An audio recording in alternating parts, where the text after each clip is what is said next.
ನಾನು ಸಾಗರದ 9ನೇ ವಾರ್ಡಿಗೆ ಬಂದಿದ್ದೀನಿ. ಇಲ್ಲಿನ ಜನರ ಸಮಸ್ಯೆ ಅರ್ಥ ನಾನು ಇಲ್ಲಿಗೆ ಬಂದಿದ್ದೀನಿ. ಇಲ್ಲಿನ ಸ್ಥಳೀಯರು ನನ್ನನ್ನು ಕರೆದ ಉದ್ದೇಶಕ್ಕೆ ನಾನು ಇಲ್ಲಿ ತನಕ ಬಂದಿದ್ದೀನಿ.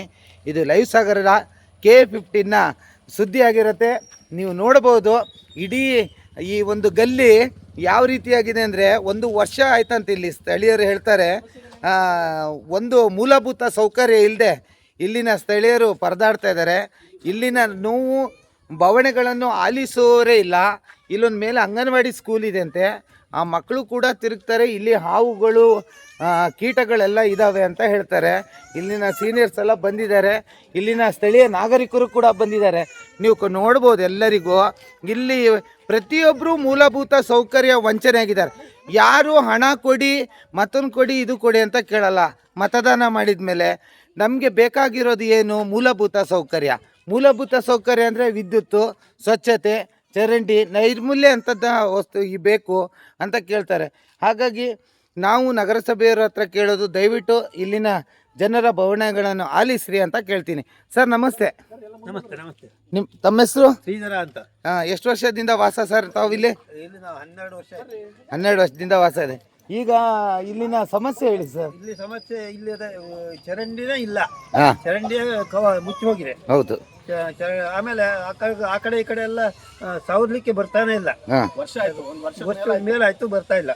ಬೀದಿ ದೀಪ ಇವತ್ತು ಹೋಗ್ತಾರೆ, ಒಂದು 6 ಅವ್ರ ಕಡೆ ಬರೋದೇ ಇಲ್ಲ. ಬೀದಿ ದೀಪ ಸಮಸ್ಯೆ ಇದೆ.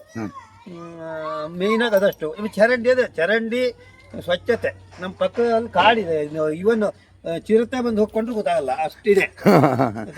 ಹಾಗಾಗಿ ಇದಕ್ಕೆಲ್ಲ ಸ್ವಲ್ಪ ಗಮನ ಹರಿಸಿ ಮಾಡಬೇಕು ಅಂತ ಕೇಳ್ಕೊಳ್ತೀವಿ. ಹೇಳಿ ಸರ್. ಈಗ ನೀವು ಗಮನ ಹರಿಸ್ಬೇಕು ಅಂತ ಹೇಳಿದ್ದೀರಾ, ಹೇಳಿ ಯಾರಿಗೆ ಗಮನ ಹರಿಸ್ಬೇಕು? ಶಾಸಕರು ಮತ್ತು ನಮ್ಮ ನಗರಸಭೆ ಆಯುಕ್ತರು ಇದನ್ನೆಲ್ಲ ನೋಡಿ ಸರಿಪಡಿಸ್ಬೇಕು ಅಂತ ಕೇಳ್ಕೊಳ್ತೀವಿ. ಖಂಡಿತ ಸರ್. ಈಗ ಈ ಕಸದ ಗಾಡಿ ಎಲ್ಲ ಬರುತ್ತೆ, ಈ ಕಡೆ ಕಸದ ಗಾಡಿ ಬರುತ್ತೆ, ಬಟ್ ಅದಕ್ಕೆ ಟೈಮ್ ಇಲ್ಲ. ಒಂದೊಂದ್ಸರಿ ಎಷ್ಟೋ ಹೊತ್ತಿಗೆ ಬಂದ್ಬಿಡ್ತಾರೆ. ಖಂಡಿತ ಖಂಡಿತ. ಸೌರಕ್ಕೆ ಬಂದ್ರು ಅರ್ಧಂಬರ್ಧ ಸೌರಿ ಹೋಗ್ತಾರೆ, ಮುಂದೆ ಹೋಗೋದೇ ಇಲ್ಲ. ಹೋದ ವರ್ಷ ಬಂದಿದ್ರು ಸೌರಕ್ಕಾಗಿ, ಇಲ್ಲಿ ತನಕ ಸೌರಿದ್ರು. ಆಮೇಲೆ ಮುಂದೆ ಅಲ್ಲಿ ಸೌರಿ ಅಂದ್ರೆ ಇನ್ನೊಂದ್ ದಿನ ಬರ್ತೀನಿ ಅಂತ ಹೇಳಿ ಹೋದ್ರು, ಅಲ್ಲಿ ಹೋಗ್ಲೇ ಇಲ್ಲ. ಮತ್ತೆ ಚಿರಂಡಿ ವಾಸನೆ ಬರ್ತಾ ಇದೆ, ನಮ್ಮಲ್ಲಿ ಮಾಡ್ಲೇ ಇಲ್ಲ ಅವ್ರು. ನೋಡೋಣ ಮ್ಯಾಮ್, ಅದು ನೋಡ್ತೀನಿ. ನಾವೇ ಸೌರ್ತಾ ಇದೀವಿ, ಆ ಕಡೆ ಈ ಕಡೆ ಎಲ್ಲ ಬರ್ತಾರೆ. ಎಲ್ಲ ಒಂದ್ ಹಿಂಗ್ ಎದುರಿಗೆಲ್ಲ ಹಾರಿಸಿ ಹೋಗ್ಬಿಡ್ತಾರೆ. ಆಮೇಲೆ ಮುಂದಿನ ವಾರ ಬರ್ತೀವಿ ಹೇಳ್ತಾರೆ, ಬರ್ಲೇ ಇಲ್ಲ. ಈಗ 2 ವರ್ಷ ಆಯ್ತು ನಾವಿಲ್ಲಿ ಇದ್ದು, ಅದಕ್ಕೆ ಬರ್ಲೇ ಇಲ್ಲ ಅವರು. ಖಂಡಿತ ನಿಮ್ಮ ಈ ಒಂದು ತೊಂದರೆ ನಮ್ಮ ಈ ಸುದ್ದಿ ನೋಡಿದ ತಕ್ಷಣ ಕ್ಲೀನಿಂಗ್ ಮಾಡಲಿ ಅಂತ ಹೇಳ್ತೀನಿ.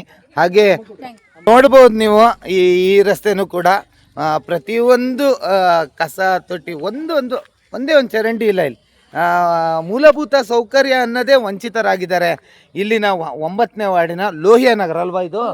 ಲೋಹಿಯಾ ನಗರದವರು. ಹಾಗಾಗಿ ದಯವಿಟ್ಟು ಸ್ಥಳೀಯ ಅಧಿಕಾರಿ ವರ್ಗದವರು, ಇಲ್ಲಿನ ನಾಗರಿಕರು ಕೇಳ್ಕೊಳ್ತಾ ಇರೋದಿಷ್ಟೇ, ನಮಗೆ ಮೂಲಭೂತ ಸೌಕರ್ಯ ಕೊಡಿ. ನಾವು ಬೇರೆ ಏನನ್ನೂ ಕೇಳೋದಿಲ್ಲ, ನಮಗೆ ಮೂಲಭೂತ ಸೌಕರ್ಯ ಕೊಡಿ ಅನ್ನೋದೇ ಉದ್ದೇಶ. ನೀವೇ ಸ್ವಚ್ಛ ಮಾಡ್ತೀರಿ ಅಂದ್ರೆ ನಿಮ್ದು ಈ ನೀರು, ಈ ಚರಂಡಿ ನೀರು ಬಾವಿಗೆ ಸೇರ್ತಾ ಇದೆ. ನೀವೇ ಈ ಕೈ ಹಂಗೆ ನೀವು ಮಾಡ್ಕೊಂಡಿದ್ದೀರಾ? ಈಗ ಸರ್ಕಾರ ಮಾಡ್ಲಿ ಅಂತ ಕೇಳ್ತಾ ಇದ್ದೀರಾ?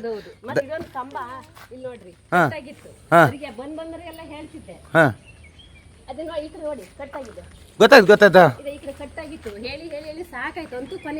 ನೋಡ್ರಿ, ಇಷ್ಟು ನೀರ್ ನಿಲ್ತದೆ ಇಲ್ಲಿ, ನೀರ್ ನಿಲ್ತದೆ. ಮಳೆಯಲ್ಲಿ ತುಂಬುತ್ತು ಹರಿಯತ್ತೆ. ಬೆಳಿಗ್ಗೆ ನೀರ್ ಬಿಟ್ರೆ ಆಫ್ ಮಾಡಿದಲ್ಲ, ಅದು ಅವ್ರು ಆಫ್ ಮಾಡ್ಬೇಕು. ಅಲ್ಲಿ ಹಾಕ್ಬೇಕು, ತುಂಬಾ ಹರಿತಾ ಇರ್ತದೆ. ಇಲ್ಲಿ ನೋಡಿ ಹೀಗಿದೆ. ಇವತ್ತಿನ ಮಳೆ ಬಂದಿಲ್ಲ. ಇದೆ ಈ ಕಂಬ ಇದೆ, ಮಧ್ಯದಲ್ಲಿ ಇದೆ, ಕಂಬ ವಾಲಿದೆ. ದಯವಿಟ್ಟು ಸ್ಥಳೀಯ ನಗರ ಖಂಡಿತ ಇಲ್ಲಿ ನೋಡಿ ಮಕ್ಕಳೆಲ್ಲ ಓಡಾಡ್ತಾರಂತೆ, ಇದಕ್ಕೆ ಲೈಟ್ ಕೂಡ ಇಲ್ಲ. ಒಂದೇ ಒಂದು ಬೀದಿ ಕಂಬಕ್ಕೂ ಲೈಟ್ ಇಲ್ಲ. ದಯವಿಟ್ಟು ಇದನ್ನು ಗಮನ ಹರಿಸಿ ಅಂತ ಹೇಳ್ತೀನಿ. ಖಂಡಿತ ಅಮ್ಮ. ನಾನು ಬಂದ್ ಸರ್, ನಾವು ಓಟ್ ಹಾಕಕ್ಕಾಗಲಿ ನಗರಸಭೆದಾಗಲಿ ಎಲ್ಲ ಮನೆ ಉದಯಂಗ ಎಲ್ಲ ಬೇರೆ ಚೇಂಜ್ ಆಗಿದೆ. ಬಂದ್ರೆ ನಮಗೆ ಮಾಡ್ಕೊಡಬೇಡ, ಇದು ಹಿತರಕ್ಷಣೆ ಎಲ್ಲರಿಗೂ. ಖಂಡಿತ ಸಾರ್ವಜನಿಕರ ಹಿತ ನಾವು ಮಾಡ್ಕೊಂಡು ನೀರು ಇರ್ತೇವೆ, ನಾವು ಮಾಡ್ಕೊಂಡ್ರೆ ಅದು ಈ ಕಡೆ ಮಾಡ್ಕೊಡಿ. ನೋಡಿ ನಾನು ಇಲ್ಲಿ ಯಾರು ಬರ್ತಾರೆ, ನಾವೇ ಮಾಡ್ಬೇಕು. ಖಂಡಿತ ಅಮ್ಮ. ಓಕೆ ನೋಡಿ ಇದೊಂದು ಮಾಡ್ತೀವಿ. ಖಂಡಿತ ವಾಸನೆ ನೀರು ಬೆಳಗಿನ ಹೊತ್ತೆಲ್ಲ ಸ್ನಾನ ಅದು ಇದು ಎಲ್ಲ ಮಾಡ್ತಾರಲ್ಲ, ಚಿರಂಡಿ ನೀರೆಲ್ಲ ಬಂದು ಇದಕ್ಕೆ ಬಂದು ಸ್ಮೆಲ್ಲು ಸಿಕ್ಕಾಪಟ್ಟೆ ಸ್ಮೆಲ್. ಇಲ್ಲೇ ನಿಂತ್ಕೊಂಡಿರತ್ತದು. ಇಲ್ಲೇ ನಿಂತ್ಕೊಂಡಿರೋದು. ಖಂಡಿತ ಖಂಡಿತ ಇಲ್ಲೇ ನಿಂತಿರತ್ತಂತೆ. ಇದು ತುಂಬ ತುಂಬ ತುಂಬ ಕಷ್ಟ ಇದೆ. ಹಾಗಾಗಿ ನೋಡಿ, ಈ ನೀರು ಕೂಡ ಸರಿಯಾಗಿ ಹರಿಯೋ ವ್ಯವಸ್ಥೆ ಇಲ್ಲ ಇಲ್ಲಿ. ಇದು ಅಂಗನವಾಡಿ ಶಾಲೆ ನಮ್ಮ ಅಂಗನವಾಡಿ ಶಾಲೆ. ಸಣ್ಣ ಮಕ್ಕಳೆಲ್ಲ ಓಡಾಡ್ತಾರೆ, ಹಂಗಾಗಿ ಚಿರಂಡಿ ಹಾವು ಇವೆಲ್ಲ ಬರ್ತವೆ. ಚಿರಂಡಿ ಎಲ್ಲ ಮುಂದೆ ಇದಾಗಿದೆ ನೋಡಿ, ಕಾಣ್ತದೆಯಲ್ಲ. ಹೌದೌದು ಎಲ್ಲಿದೆ ಗೊತ್ತಾಗ್ತದೆ ಈಗ. ಖಂಡಿತ ಗೊತ್ತಾಗ್ತಿಲ್ಲ. ಖಂಡಿತ. ಈಗ ಇದನ್ನೆಲ್ಲ ಒಂಚೂರು ಮಾಡಿಕೊಟ್ಟು ಅನುಕೂಲ ಆಗಿತ್ತು. ಖಂಡಿತ ನಾನು ಸಂಪದ ಸಾಲು ಪತ್ರಿಕೆ ವೆಂಕಟೇಶನ ಅಮ್ಮ ಅಮ್ಮ ಮಾತಾಡ್ತಾ ಇದ್ದೀನಿ. ನಾವು ವಯಸ್ಸಾದರೆಲ್ಲ ಓಡಾಡೋದೆಲ್ಲ ಕಷ್ಟ, ವಾಕಿಂಗ್ ಮಾಡೋದು ಕಷ್ಟ.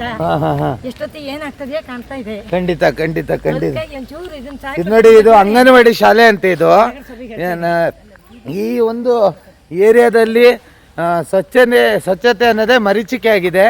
ಹಾಗಾಗಿ ಇವರು ಕೂಡ ಒಬ್ಬ ಸಂಪದ ಸಾಲು ಅನ್ನುವ ನನ್ನ ಸ್ನೇಹಿತ, ಅವರ ತಾಯಿ ಕೂಡ ಇವತ್ತು ನೋವು ತೋಡ್ಕೊಳ್ತಾ ಇದ್ದಾರೆ.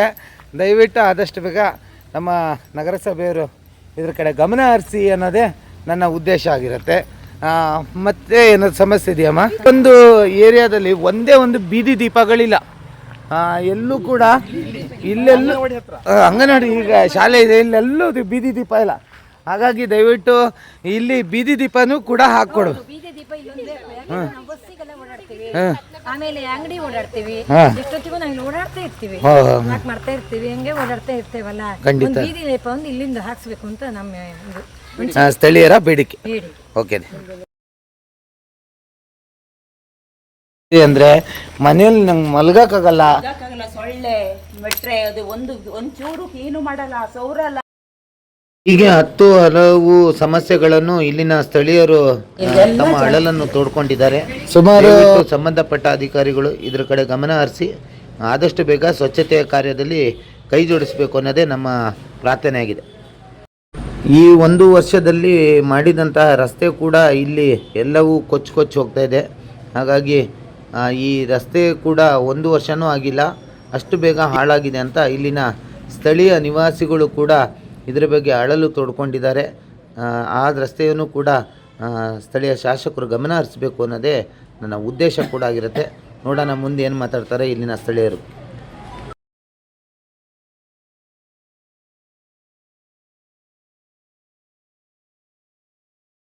ಆಶಾ ಕಾರ್ಯಕರ್ತರು ಬಂದರು, ತಿಂಗಳ ಬಂದು ಹೇಳ್ತಾರೆ, ನೀವು ಕ್ಲೀನ್ ಇಟ್ಕೊಳ್ಳಿ ಮನೆ ಇದನ್ನೆಲ್ಲ. ಎದುರುಗಡೆಯಿಂದ ಸೊಳ್ಳೆ ಬಂದರೆ ನಾವು ಮನೆ ಒಳಗಡೆ ಕ್ಲೀನ್ ಇಟ್ಕೊಂಡ್ರೆ ಎಷ್ಟು ಪ್ರಯೋಜನ ಇಲ್ಲ. ಅವರಿಗೆ ಹೇಳಿದ್ವಿ ನಾವು ಒಂದ್ಸರಿ ನಗರಸಭೆಗೆ ನೀವು ನಿಮ್ಮ ಮಾಹಿತಿಯನ್ನು ಅಲ್ಲಿ ಕೊಟ್ಟರೆ ಉಪಕಾರ ಆಗ್ಬೋದು ಅಂತ. ಅವ್ರು ನಾವು ಹೇಳಲಿಕ್ಕೆ ಬರೋದಿಲ್ಲ, ನೀವು ಹೇಳಬೇಕು ಅಂತಾರೆ. ಇದಕ್ಕೆಲ್ಲ ಸೊಲ್ಯೂಷನ್ ನಗರಸಭೆ ಖಂಡಿತ ನಿಮ್ಮ ಈ ಬೇಡಿಕೆ ಆದಷ್ಟು ಬೇಗ ಇನ್ನೊಂದು 2 ದಿನದಲ್ಲಿ ಈಡೇರಲಿ ಅಂತ ಹೇಳ್ತಾ, ನಿಮಗೆ ಈ ಸ್ವಚ್ಛತೆಯಿಂದ ಸ್ವತಂತ್ರ ಸಿಗಲಿ ಅಂತ ನಾನು ವಿಶ್ ಮಾಡ್ತಾ, ನಿಮಗೂ ಕೂಡ ಸ್ವಾತಂತ್ರ್ಯ ದಿನಾಚರಣೆ ಶುಭಾಶಯಗಳು. ಧನ್ಯವಾದಗಳು.